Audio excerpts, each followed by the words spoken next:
नमस्कार दोस्तों, आपका इस चैनल में फिर से पुनः स्वागत है।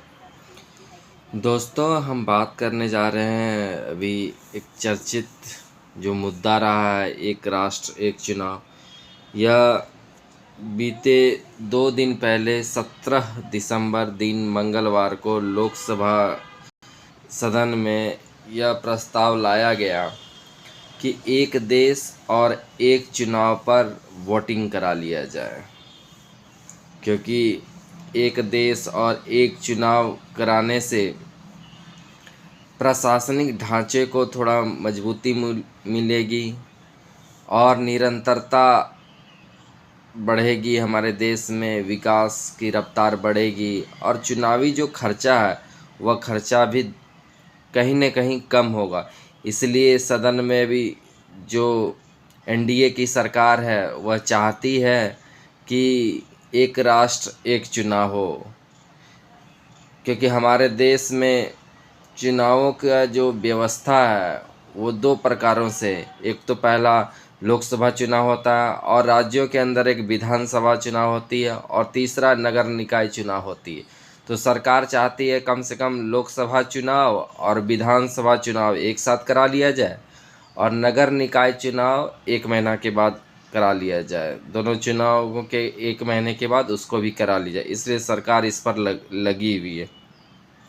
अभी तक सरकार, हमारा देश जो आज़ाद हुआ 1947 के बाद, उसके बाद से 400 से अधिक चुनाव आयोग करा चुका है। इसलिए इतनी व्यस्तता और समय समय पर जो चुनाव होते रहते हैं तो सरकार विकास बढ़िया ढंग से कर नहीं पाती है, जिसके चलते सरकार चाहती है कि एक राष्ट्र और एक चुनाव एक समय पर करा लिया जाए।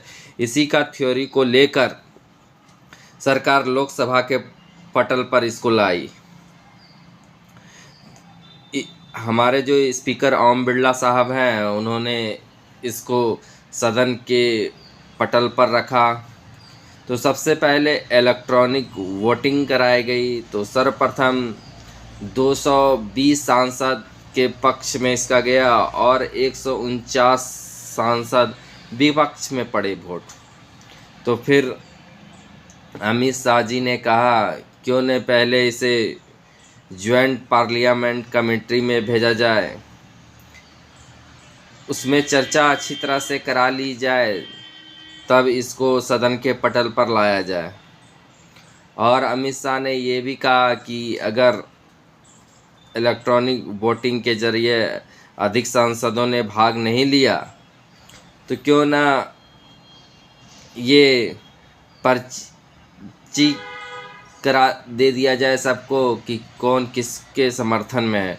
तो ओम बिरला साहब ने सबको पर्ची दे दिया और पर्ची के बाद कह दिया गया कि आप लोग वोटिंग कीजिए। तो इसमें अधिक सांसदों ने भाग लिया। तो करीब 269 सांसद पक्ष में थे एक राष्ट्र एक चुनाव के समर्थन में और 198 सांसद विपक्ष में वोट पड़े।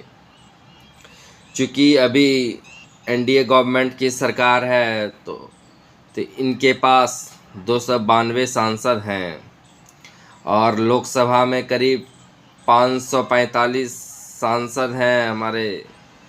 तो इसमें कोई भी विधेयक को पास करने के लिए 200 से अधिक, करीब 2/3 बहुमत चाहिए। कोई भी विधेयक पास करने के लिए लोकसभा और राज्यसभा दोनों में पास कराने के लिए 2/3 से अधिक बहुमत चाहिए, तभी वह बिल पास हो सकता है।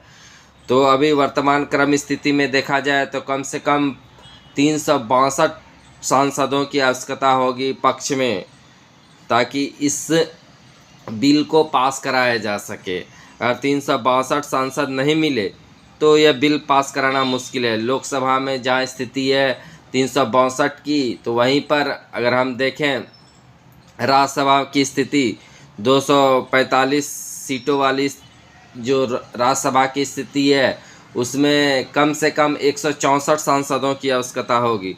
तो वहाँ पर भी देखा जाए कि एनडीए का जो फुल मेजॉरिटी है राज्यसभा में भी नहीं है। राज्यसभा में अगर देखा जाए तो भाजपा के एनडीए समर्थित गवर्नमेंट 112 और 6 मनोनीत सदस्य अगर जोड़ दिया जाए तो कुल मिला 118, लेकिन उससे कहीं अधिक सांसदों की आवश्यकता राज्यसभा में भी है, लोकसभा में। तो इधर नीतिगत अगर निर्णय देखा जाए तो अभी लोकसभा में भी स्थिति नहीं है पास होने की और न ही राज्यसभा में। तो यहाँ पर एनडीए गवर्नमेंट को सोचना होगा कि किस प्रकार इस एक राष्ट्र और एक चुनाव जो संशोधन है 129वां संशोधन संविधान में कैसे पास किया जाए। तो मुश्किल तो है। कांग्रेस कहती है कि सरकार के पास 2/3 मेजोरिटी नहीं है, इस कारण से इस बिल को पास कराना बहुत ही मुश्किल है। तो ओम बिरला साहब ने कहा इसको ज्वाइंट पार्लियामेंट जो कमेटी है उसमें भेजी जाए, उसमें पूरी तरह से चर्चा कर लिया जाए, तब यह लोकसभा के पटल में इसको लाया जाए ताकि अच्छी तरह से इसको वहाँ पर समझा जा सके। और ज्वाइंट पार्लियामेंट जो कमेटी है वो तदर्थ समिति है, अस्थायी समिति है। ये किसी विधेयक को संशोधन करना हो तो ज्वाइंट पार्लियामेंट कमेटी में मेंबर होते हैं, उसमें इनको पूरी तरह से चर्चा करा लिया जाता है, तब इसे लोकसभा के पटल पर लाया जाता है। क्योंकि तदर्थ समिति वो समिति होती है कि समय पर इसको भंग भी किया जा सकता है, यह अस्थायी समिति होती है। इसलिए तदर्थ समिति में पूरी तरह से चर्चा हो जाएगी, तब इसको लोकसभा के पटल पर लाया जाएगा। फिलहाल इसको ज्वाइंट पार्लियामेंट कमेटी में इसको भेज दिया गया है। तो एक राष्ट्र एक चुनाव जो अभी एनडीए समर्थित गवर्नमेंट है वो चाहती है कि इसको लागू कर दिया जाए, लेकिन विपक्ष नहीं चाहता है कि ये लागू हो। सबके अपने अपने मायने हैं, क्योंकि एक राष्ट्र एक चुनाव होगा तो प्रशासनिक ढांचे को मजबूत मिलाएगा, चुनाव आयोग को भी अपनी ही शक्ति मिलेगी, और समय समय पर जो चुनाव होते रहते हैं स्टेट में, वो जो दिक्कत का सामना करना पड़ता है वो दिक्कत का सामना भी नहीं करना पड़ेगा। इसके साथ साथ एक और संशोधन विधेयक आया था, केंद्र शासित प्रदेश संशोधन अधिनियम, जिसमें पौंडीचेरी, दिल्ली और जम्मू कश्मीर, इसमें लोकसभा के साथ साथ विधानसभा चुनाव करा लिए जाएं, ये सरकार ये चाहती है। फिलहाल तो यह अभी पास हो नहीं सका, देखते हैं आगे कब तक पास होगा, लेकिन अभी तो मुमकिन नहीं लग रहा कि यह पास हो जाए। और कांग्रेस चाहती है कि यह बिल ना ही पास हो तो बेहतर होगा। उन्होंने क्लियर शब्दों में कह दिया कि राज्य के जो विधानसभा है और लोकसभा दोनों कई अलग अलग स्थिति है। इससे होगा क्या, भारत एक राज्यों का संघ है, इससे राज्यों का अस्तित्व मिट जाएगा, क्योंकि विधानसभा का ही अपना ही कुछ अलग पावर होता है। तो कांग्रेस नहीं चाहती है कि समय पर एक साथ चुनाव करा लिया जाए, अलग अलग समय पर हो, कि विधानसभा भंग कराना होगा बीच में, तो नहीं चाहती कि राज्यों का भी अपना अपना अलग महत्व है, ये कांग्रेस का कहना है।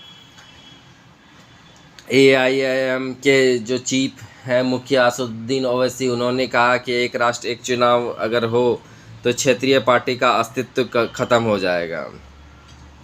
सभी के अपने अपने माए हैं। DMK है, अलग से पार्टी है, वो भी नहीं चाहती है कि एक राष्ट्र एक चुनाव हो। TMC भी नहीं चाहती है कि एक राष्ट्र एक चुनाव हो। TMC यह कहती है कि किसी एक को मजबूत करने वाली स्थिति हो जाएगी। RJD भी नहीं चाहती है, सपा पार्टी भी नहीं चाहती है।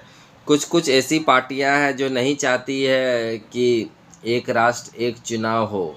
इससे दिक्कत होगी, है कि नहीं, कि विधानसभा का अपना पावर बना हुआ रहेगा, लोकसभा का अपना पावर बना हुआ रहेगा।